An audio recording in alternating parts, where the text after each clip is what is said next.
Tom Henderson just released a new article detailing how the next Battlefield is being playtested more than ever to prevent another disastrous launch. Hello everybody, welcome back to the channel. My name is Enders, and in today's video we'll be talking about this brand new Tom Henderson article. I think the headline for this article is pretty hilarious, because you could just switch the wording around to be like, EA does the bare minimum to prevent another top 10 worst FPS of all time from releasing. But there are far more details found in this article, so let's go over it. If you enjoy the content, be sure to hit the like button on this video. Really thank everyone that does that. And of course, subscribe to the channel. Many of you guys might be regular viewers, but you don't realize you're not subscribed, so do me a favor and check. It only takes one click, and let's see what Tom Henderson has to say. He starts out the article by saying Battlefield players have had a reasonably tough time with the franchise these past few years. Yeah, that's a bit of an understatement.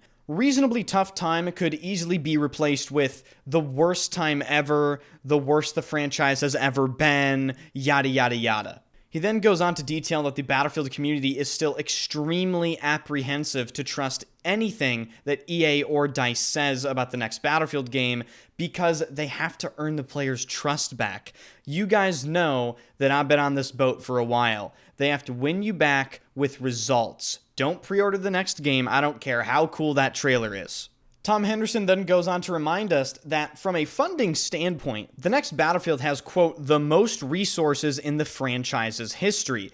4 studios are currently working on Battlefield: DICE, Motive, Criterion Games, and Ripple Effect. In my opinion, this is sort of a double-edged sword because, you know, a lot of studios worked on 2042, you know? We don't know how terrible the communication is. We don't know how weird the workload split is. I don't know. The next sentence in this article really makes me laugh because Tom Henderson says, quote, more importantly, EA and its studios seem more interested in gaining player feedback this time around. Oh, really? Oh, really? Well, I wonder why that is. Could it be because Battlefield 2042 released and it was the worst Battlefield game of all time and caused international embarrassment for EA and any studio that worked on Battlefield 2042? No, that couldn't possibly be why. And the funniest part about it is, Tom is not even wrong. They actually do seem to be more interested in player feedback, and it only took the worst Battlefield of all time to coerce them into doing the right thing for the first time ever, basically. I mean, how stupid is that? Just listen to your player base. Now here comes the big bombshell of this entire article. Quote, sources say that playtests with external players are happening much more frequently than in past installments, and the amount of data and feedback collected is the most the franchise has seen in its history. From small batch feedback sessions to large-scale player tests, Battlefield is now taking the much-needed player-first approach. It's an approach that we'll see continued to be played out coming to the start of the year too, as it's understood that EA and its studios have been eyeing up the return of the Battlefield community test environment, but to what scale it's incorporated at this time is unclear. Now, this does sound really good. We'll talk about the community test environment potentially coming back a bit later in the video, but I just want to touch on the fact that Tom Henderson mentions all this data being collected, data this and data that. It seems nowadays games are just so driven by data. And I understand some data they collect is absolutely really important, but I feel as though games before were made with more passion and hands-on understanding of what's wrong with the game, what needs to be changed, what are our players really talking about, and I just feel like there was a lot more passion involved. This whole data thing is really sort of dystopian. You know, you just look at a bar graph, you look at a pie chart, you look at a fucking spreadsheet, like, oh, this weapon's being picked 76.29% of the time. Oh, looks like we have to nerf it. Okay, cool, but what's the nerf?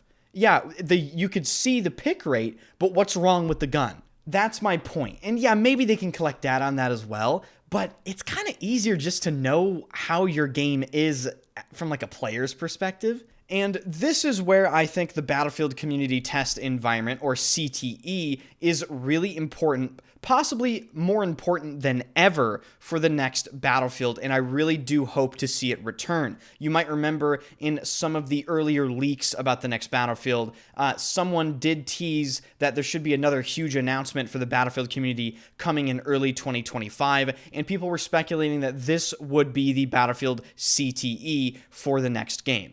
On top of the potential CTE coming back, Tom Henderson also reminds us that Battlefield seems to be, quote, trying to mend the mistakes it made, returning to a modern military shooter with destruction, 4 classes, and 64-player battles. Basically, returning to what Battlefield has always been and what people wanted out of Battlefield 2042, and I guess what people have wanted for a very, very long time, arguably since Battlefield 4. I have been very consistent on this. The Battlefield formula is not complex, and we're just finally seeing some games trying to take a stab at the Battlefield pie. Delta Force is right around the corner, releasing on December 5th. Absolutely no competition from Battlefield in sight.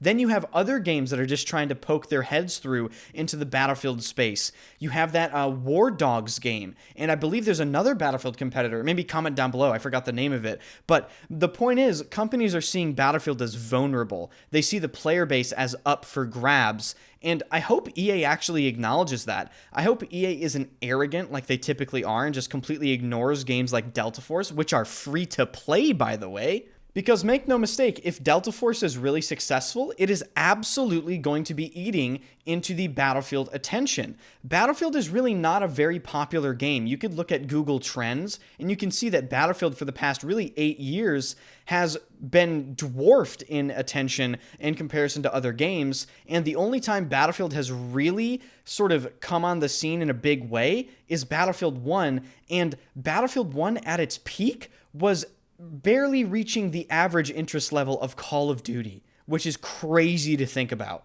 So let's just hope with the next Battlefield game, they realize that they don't have to reinvent the wheel. They really don't. They just have to deliver a very basic, high-quality, non-buggy, classic Battlefield experience with nothing that's really going to catch us off guard in any massive way. The atmosphere has to be executed correctly. It should be darker, it should be grittier, it should be quote-unquote more immersive, but it should also retain the arcadey nature that Battlefield has always been enjoyed for. You should be able to Randazook. You should be able to launch tanks with C4 on the rooftops of buildings. You should be able to do all this stupid stuff that the Battlefield player base loves, right? That is what makes Battlefield Battlefield. So I suppose we shall see how this playtesting pans out. Personally, I hope it works out very well. I would love to be able to see the Battlefield franchise make a comeback. I would love to be able to talk very positively about the game, gushingly even. I would love to have my first impressions of the next Battlefield be so positive that you guys get excited to hear me be excited about the game, seeing as I've been so negative about the past 2 titles, and rightfully so.